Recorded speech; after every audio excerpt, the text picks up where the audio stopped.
Hello, my name is Jonny Teklit, and I am really excited to be participating in the Mixed Mag Festival that's going on right now.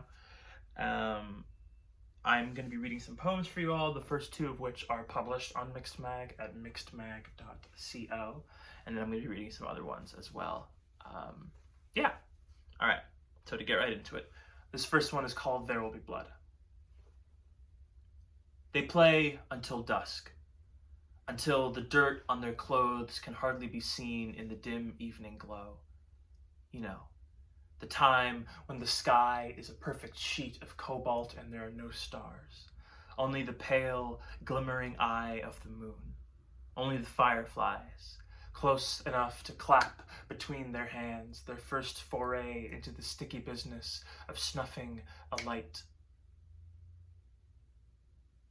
They leave the woods, their playground, grab their bikes and pedal homeward, and cackling amongst themselves like a motorcycle gang of hyenas, like there's something in the air. And once they return to the familiar streets of their neighborhood, they peel off, one by one, and return to their dens where dinner has been waiting. And when their mothers ask about their tardiness, they will lie, feign ignorance, act innocent, anything to protect their new and bloody secret buried shoddily among the trees, where it will remain for several weeks until a woman on the run trail will chase her dog who took off into the woods, and when she finds it, sniffing about a gray wrist protruding from the earth like a sapling of bone, she will think of how she should have moved from this town a year ago like she'd wanted to. But of course, she knows that here is no worse than anywhere else. For where there are boys, there will be blood. Thanks. All right, so this next one I'm reading is called The Perennial Knife of Hindsight, and it is a sonnet about the Greek myth/tragedy of Eurydice and Orpheus. And for anyone who may not know, Eurydice goes to the underworld. Orpheus, who loves her, goes down to the underworld to save her, plays a song for Hades that makes Hades permit the release of Eurydice back to the living world, but gives them a test first and demands that while they walk out of the underworld, Orpheus may not look behind him to check to see if she's still following, otherwise she'll be trapped in the underworld forever. And just before they're about to make it to the world of the living, Orpheus turns around and they are separated for eternity. Anyway, yeah. The Perennial Knife of Hindsight. Eternity, after a while, loses its weight. There are no more days or years, only time, unsegmented. Eurydice roams the face of Hades, her memories unmoored from recall, but still, the turn of her lover's face, the unquieting knell of his doubt, remains clear and ringing in her vision. Even the song that cracked Hades open is muffled beneath its toll. With a glance, he turned her into something not quite ghost, not quite shadow, not quite wind chime, but the wind that passes through all three.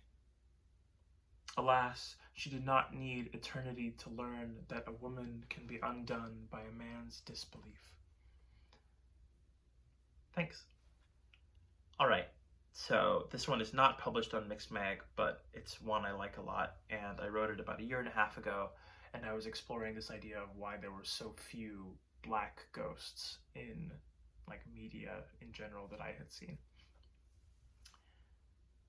One night, when the dread is hard to shake, I ask whoever is up there, how come there aren't any black ghosts? When we die, we're dead. There's no floating through decrepit houses, no possessing of living bodies, no being summoned by foolish teenagers.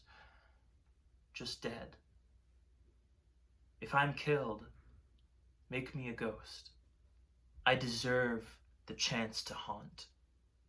I'd be so good in my role, too.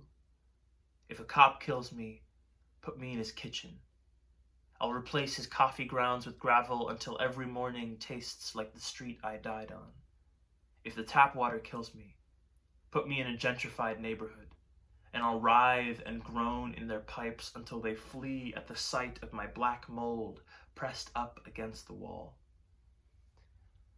Or maybe, if I'm killed, just send me home. And when I find my mother, empty from weeping, absently scrubbing dishes in the sink, let me possess the kettle. Let my cry call her over to something still warm. White horror is coming back from the dead. Black horror is never being able to come back at all. Sweet. Okay, so I have two more. This next one is about the murder of a black trans woman named Kelly Stowe in Detroit, Michigan. And the title of the poem says that rather plainly, so I'll just get right into it. After Kelly Stowe, a black trans woman, is murdered by a pastor in Detroit, Michigan, there is a snowstorm.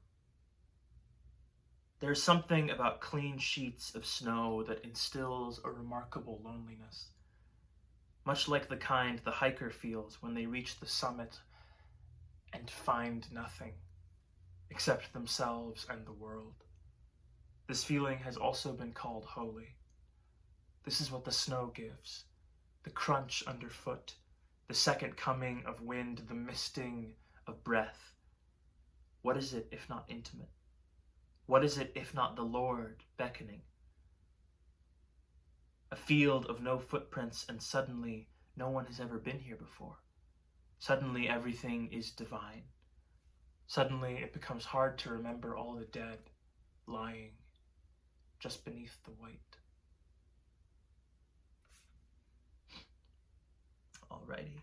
And the last poem I'm reading today is a sonnet, again,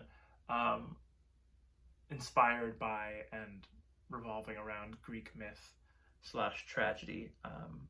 And it was part of a larger project I did where I reimagined famous Greek heroes as black characters and how their stories would change.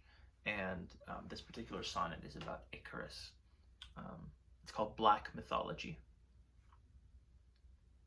Under the cover of night, Icarus, careful not to wake his captors from sleep, flees from the prison built by his father's master.